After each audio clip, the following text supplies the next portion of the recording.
المداح الجزء الخامس. المداح السنة دي نازل بشكل مختلف خالص. احنا لما اتكلمنا عن المداح السنة اللي فاتت وقلنا ان في رموز وشفرات بتحاكي الواقع، ناس كتير دخلت انتقدتنا في التعليقات، رغم ان الكلام اللي قلناه في الفيديو اتأكد بعد كده وطلع ان كلامنا هو اللي صح، ان مسلسل المداح مش مجرد مسلسل. وبصراحة انا مقتنع بكلامهم ومقتنع بوجهة نظرهم، لان الكلام اللي بيحصل في مسلسل المداح والحاجات اللي انا هقولها لكم وهعرضها لكم حاجات فعلا غريبة وتثير للريبة والشك. اعوذ بالله من الشيطان الرجيم. ابعد عن التليفون ده خالص، وما تخليش تسمع حاجه للشخص ده خالص. بقى كلهم ليهم طريقه جديده يدخلوا بيها للناس. يعني طب ازاي؟ يعني انا شفت حالات بيجي لها اضطرابات بسبب مزيكا معينه بيسموها مخدرات رقميه، لكن متاكد انها ما كانتش سحر ولا مس. الهمامات اللي موجوده في الفيديو ده قريبه من اللي انت بتتكلم فيه، بتريح ودن اللي بيسمعها، وده مع الوقت بيعتبر نداء للشيطان.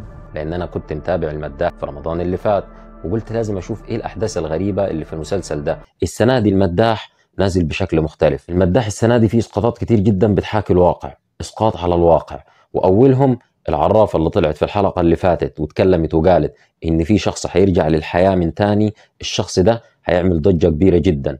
نفس الكلام اللي قالته ليلى عبد اللطيف لو تفتكروه عن الشخص اللي هيرجع للحياه من تاني، وان هو ما ماتش، وان الشخص ده لما يرجع هيعمل ضجه كبيره جدا في الوطن العربي. طب ما تيجوا كده نسمع كلام العرافه اللي قالته في المسلسل، وبعد ما ترجعوا لي نفتكر كلام ليلى عبد اللطيف واللي قالته، واللي بعده هندخل على التتر بتاع المسلسل ونحلل بعض التحليلات اللي موجوده في المسلسل، ونشوف الاسقاطات اللي فيها والرموز والشفرات اللي بترمز ليها وهي على ارض الواقع.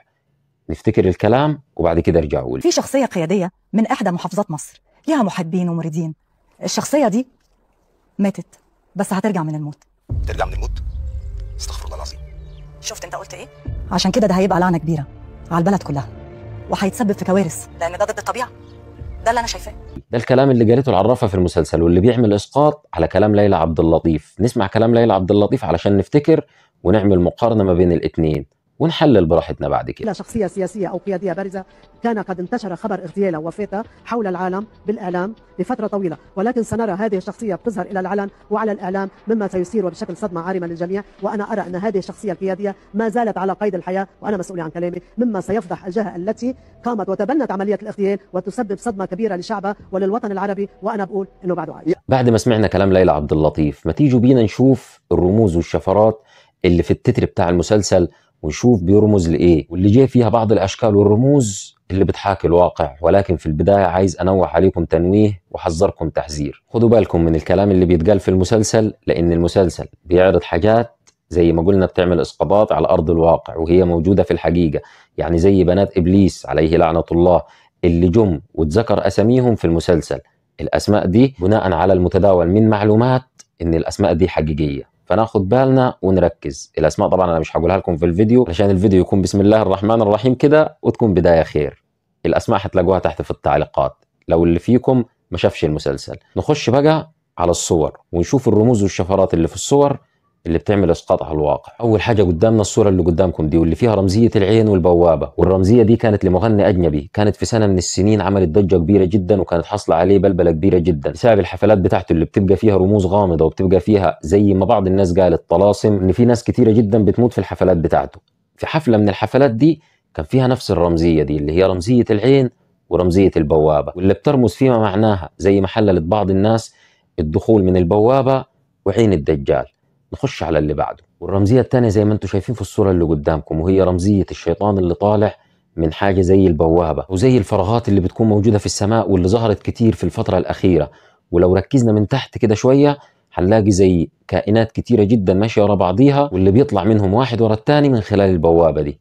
نشوف اللي بعده. لو دققنا وخدنا بالنا من الصوره اللي قدامنا دي هنلاحظ البوابه اللي موجوده فوق دي، واللي هي عباره عن زي بوابه كده موجوده في السماء، واللي بترمز زي ما قلنا للاشكال الغريبه اللي ابتدت تظهر في الفتره الاخيره، واللي هي عباره عن بوابات او اشكال او رموز او انوار او اضواء، سميها زي ما انت عايز تسميها، او حتى لو عايز تسميها مركبات فضائيه. المهم ان الرموز دي في الفتره الاخيره ابتدت تظهر بشكل مكثف على ارض الواقع، واللي جايه هنا في رمز في التتر بتاع المداح. نشوف اللي بعده. اظن في الصوره اللي قدامكم دي الموضوع واضح اكتر. لو ركزنا وبصينا هنلاحظ الدوامه او البوابه اللي موجوده في السماء، واللي بتعبر او بترمز عن البوابات اللي موجوده على ارض الواقع زي ما قلنا اللي ابتدت تظهر في الفتره الاخيره، واللي بتعبر في معناها ان البوابات دي ابتدت تتفتح وهيخرج منها والعياذ بالله من الشيطان الرجيم الشياطين. نشوف الصورة اللي بعديها. طبعا الصورة دي مش محتاجة تحليل كتير، وأكيد أغلبكم عارفها أو كتير منكم عارفها، واللي هي بترمز في معناها عن عين الدجال.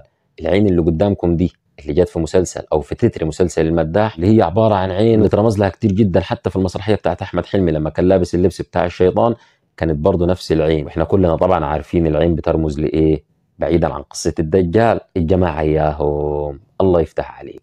تعال بقى نكمل اللي بعده. هنا الصورة دي بترمز برضه لنفس العين، ولكن المخلوق اللي ظهر اللي هو إحدى خوادم بنات إبليس، واللي هم جايين في المسلسل بشكل عين واحدة. ولكن احنا عارفين برضه إن الرمزية دي بترمز لإيه؟ لرمزية العين الواحدة، واللي جت في أغلب الأفلام الأجنبية اللي شفناها كتير على مدار السنين اللي فاتت. نشوف كده اللي بعده. وهنا الرمزية اللي قدامكم دي طبعا إذا كان أغلبكم يعرفها أو ما يعرفهاش، اللي هي نجمة داوود، اللي زي ما احنا عارفين بترمز لمين؟ الجماعة إياهم. برافو عليك. الرمزية دي موجودة في التتر بتاع مسلسل المداح الجزء الخامس. طب ما تيجي نشوف اللي بعده. للي يعرف أو للي ما يعرفش، الرمزية اللي قدامكم دي اللي هي رمزية العين، واللي بترمز لرمزية عين إبليس، اللي جت في الفيلم الأجنبي اللي هو السلسلة الكبيرة جدا اللي هو مملكة الخواتم. أكيد أغلبكم شاف الفيلم ده وشاف الأجزاء بتاعته وشاف العين اللي موجودة قدامكم دي. الصورة بقى اللي هتشوفوها دلوقتي دي بترمز لحاجة مهمة جدا، واللي هي بتعمل برضو إسقاط على أرض الواقع.